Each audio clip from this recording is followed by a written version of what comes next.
This is Larry Stevens, pastor at North Star Church, and this is the Motivational Podcast.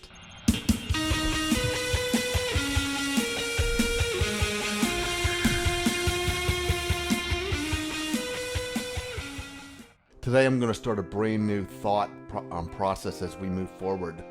And it's this process of thinking about love. You know, all of us, have heard the word.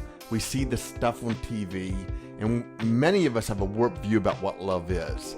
And therefore, when we go into love, we realize we can go out of love, and it's just a crazy, crazy thing that goes on.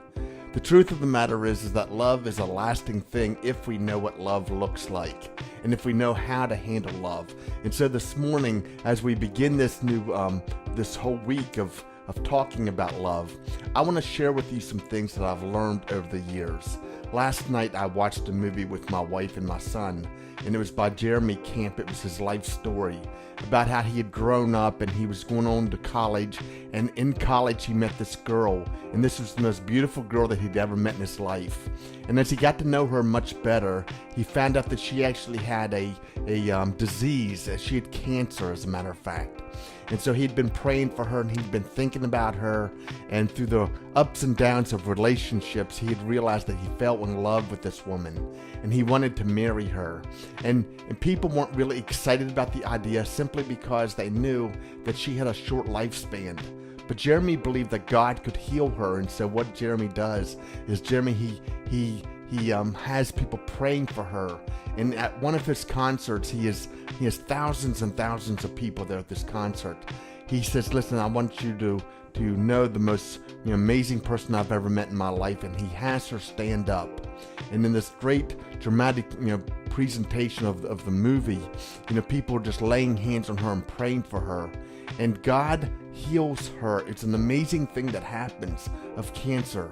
And so they get married, and they have this most amazing, honeymoon. And it's not long after that, she feels a pain, and she knows that something's wrong. And so, he takes her back to the hospital, and they tell her that, her cancer has returned with vengeance, and there was no hope for her. And so they go home, and and they're going through the rigors of anger and disappointment and confusion and all those things. And one day Jeremy's in bed, and he hears his wife in the bathroom, and she's throwing up, horribly bad, blood everywhere, and he picks her up in his arms, and he rushes her to the hospital, and she doesn't actually come back out of the hospital.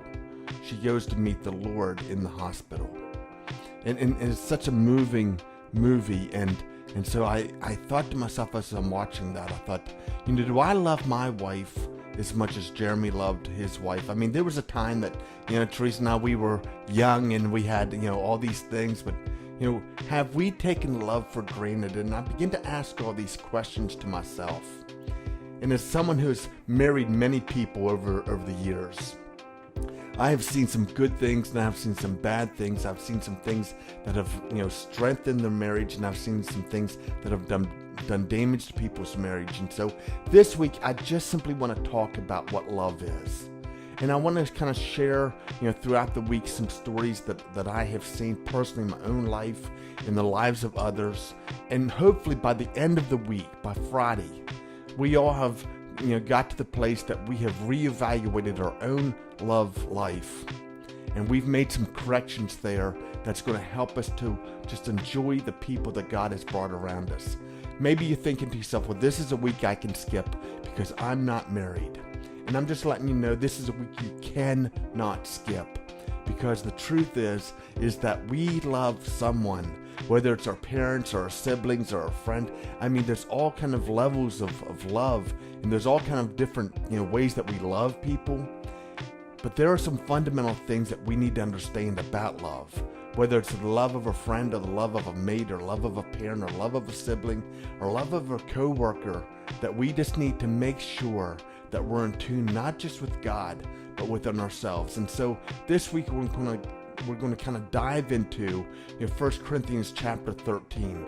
And all of us know the chapter because if you've ever went to a wedding, every wedding seems to read from 1 Corinthians chapter 13.